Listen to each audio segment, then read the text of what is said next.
Assalamu alaikum. My name is Dr. Faryal. I'm one of the exam candidate. I have read the scenario and I'm ready for the structured discussion. In this, I will set the agenda and I will address the concern of the patient, and then I will introduce myself. After the mutual introduction, I will take the remaining demographic data, including her education, occupation, and her last her menopausal status when she has menopause. Then I'll inquire and what is the age of her last child born, and I will then inquire about in detail about her presenting complaint about the fecal incontinence, its duration and its onset, and the frequency of the fecal incontinence. What is the nature of the stool, whether it is solid, loose, or whether it is the incontinence of gas or stool, and it is associated with any blood and mucus within the stool, and any association of the incontinence during sleep, and if she is able to delay defecation, or whether it is associated with the physical activity or not. I will also inquire about feeling of urgency before incontinence and any history of the chronic constipation. After that, I will inquire about whether is there she has any history of the use of stool softener, enemas, and laxatives, any drug history like Imodium, and after inquiring about the detail in the fecal incontinence, I will ask about obstetrical history. I will ask about last child born and any history of the prolonged labor, any history of the macrosomic baby, any history of the operative vaginal delivery, and sphincter injury and repair (NOT).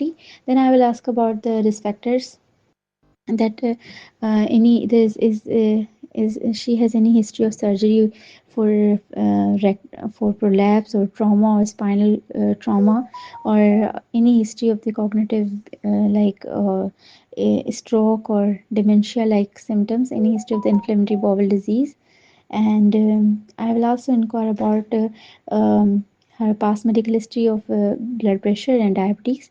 I will individually ask about the duration when since how long she is having blood pressure and the diabetes individually, and what medicines she is taking for them, and is it is controlled with these medicine, and last visit to the doctor, and what were the last test performed for these conditions. And then I will inquire about the pap smear history, any drug history of Imodium, and personal history like drug history, like history of the smoking and use of any illicit or recreational drug. I will inquire about any history of allergy from any material, anything, and is there is any support at home, any treatment. I will also inquire about how much her life is affected with this condition, and then I will go for the general physical examination. As her BMI is given already, I will perform her vitals and check her abdominal examination, then in which I will rule out her any tenderness in the abdomen and any mass, and then I will check her pad or any or clothes for swelling with the fecal material. In the local examination, I will check any perineal deformity, any scar, mark of the previous episiotomy and prolapse. Then in the digital rectal examination, I will perform check for the resting and the squeeze pressure. I will ask her to contract at the and at the time I was having my finger in the rectum, and I will also tell her to rest. In both the condition, I will check the tone of the sphincter, and after this, I need her investigation, including the baseline. I need her complete blood count with date, include her hemoglobin, total leukocyte count, and platelets, urine analysis, midstream urine analysis for protein, pus cells, and nitrous and leukocytes. Then I need her renal blood sugar level. She's already her renal blood sugar level, her fasting level. I need her HbA1c level, and I also need her um, uh, hepatitis B surface antigen and DHCV, her HIV profile, and her blood group and RH factor. Also, after that, I need some special investigation, including the inflammatory marker for the ulcerative colitis and Crohn's disease, and stool test for for any infection. and I need her endorenal ultrasound and manometry and some abdominal X-ray for any fecal infection and stool burden.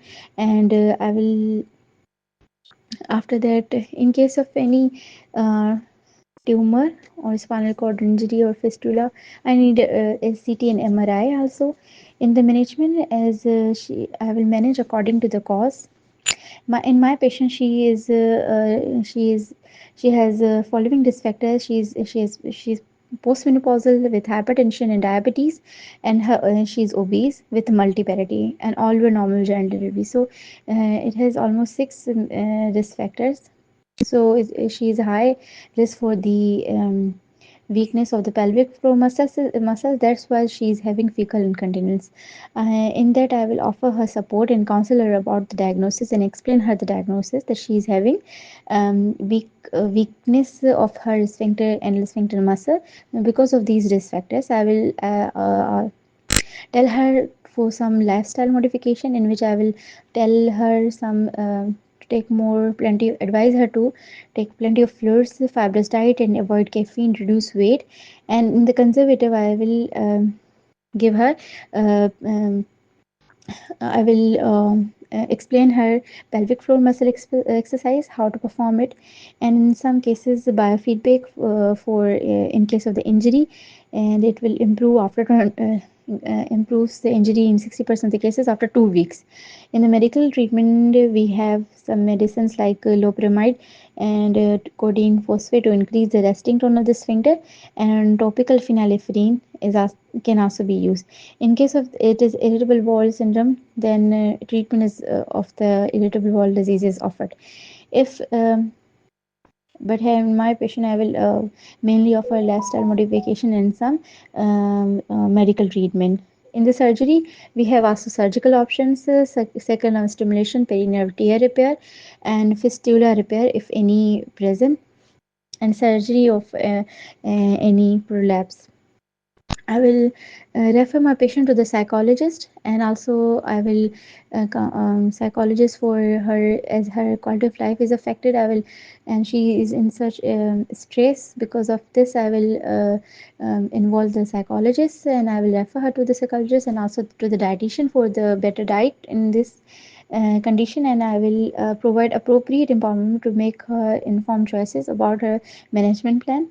And I will provide her patient information leaflet and my hospital contact number, and I will book her next appointment to my senior consultant and refer to the medical specialist for optimization of the blood sugar and control of the BP, and take opinion before going to the medical management. And I will offer her some, there are some support group for these incontinence issues, and I will attach her with those support groups, and at the end I will thanks the patient. Allah Hafiz.